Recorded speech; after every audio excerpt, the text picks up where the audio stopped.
The rain had been falling since noon, a steady autumn drizzle that turned the parking lot into a mirror of gray sky and yellow streetlights.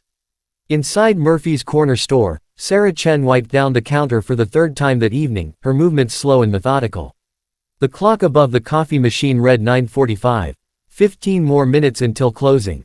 Sarah was 22 years old, putting herself through community college one shift at a time.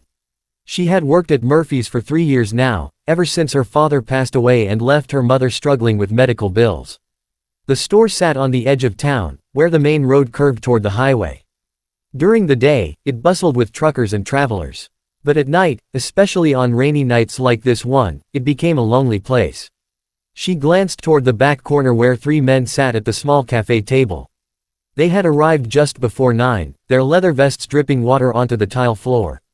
Bikers. Sarah had tensed when they walked in, but they had been nothing but polite. The tall one with the gray beard had even complimented her coffee. Now they sat quietly, talking in low voices, their helmets resting on the table beside steaming cups. Sarah turned her attention to the register, beginning her closing routine. She counted the bills, separated the coins, and filled out the deposit slip with careful handwriting. Outside, a car pulled into the lot, its headlights sweeping across the windows. Sarah looked up but kept working. People sometimes stopped for gas at the last minute. The bell above the door chimed.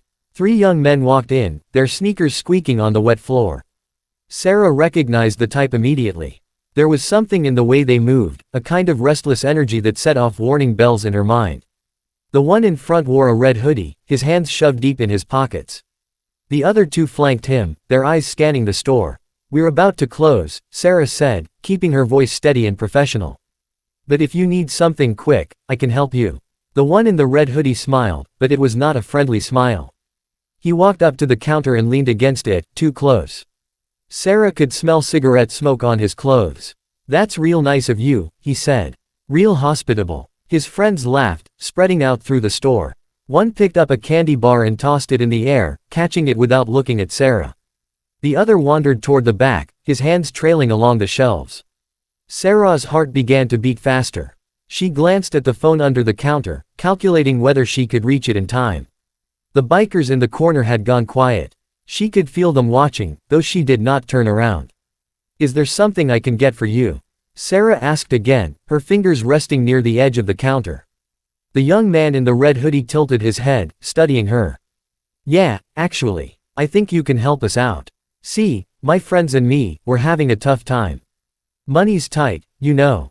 And we figured a nice girl like you, working all alone in a place like this, you might understand." Sarah's mouth went dry. She had been through robbery training when she started, but it felt different now, with the weight of real fear pressing down on her chest.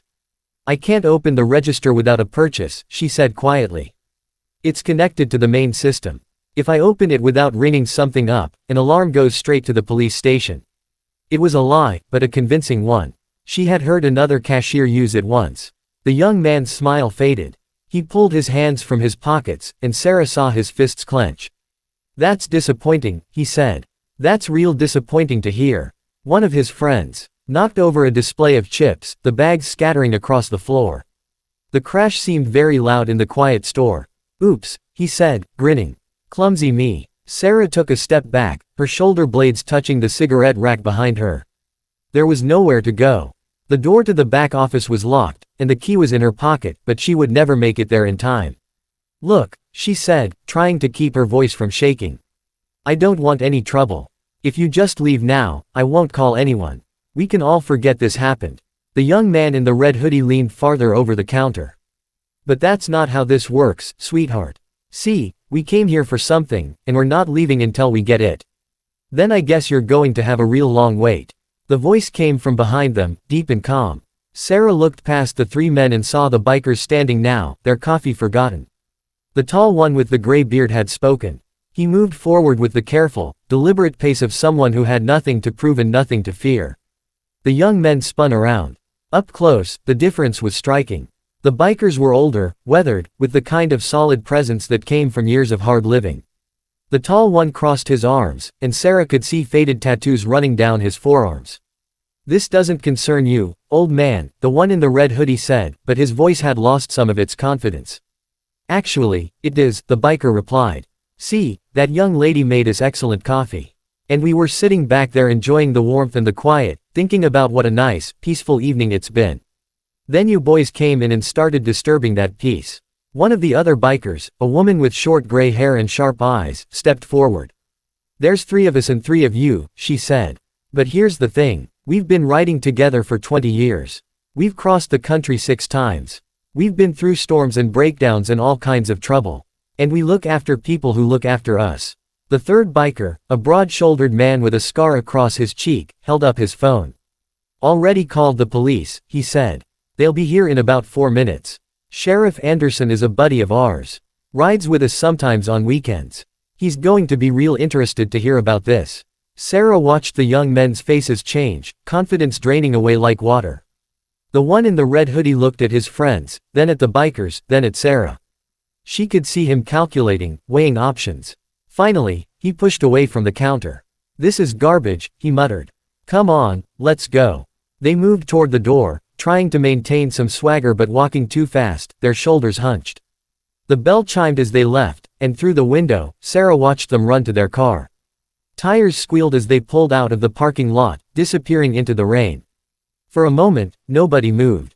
Then Sarah let out a breath she had not realized she was holding. Her hands were shaking. The tall biker walked to the counter. You okay? He asked gently. Sarah nodded, not trusting her voice. Then she shook her head.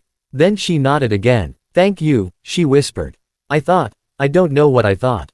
You did good, the woman biker said, coming to stand beside her companion. You stayed calm. That's the most important thing. The third biker was still on his phone, talking to the police, giving them a description of the car and the men. When he hung up, he looked at Sarah with kind eyes. Sheriff's sending someone to take your statement. They'll probably catch those boys before they hit the county line. Sarah found herself laughing, a shaky, relieved sound. I owe you all so much more than coffee. The tall biker smiled, and this time it reached his eyes, crinkling the corners. The coffee was payment enough. And besides, we remember what it's like to be young and working late and just trying to make it through. We all need someone to watch our backs sometimes.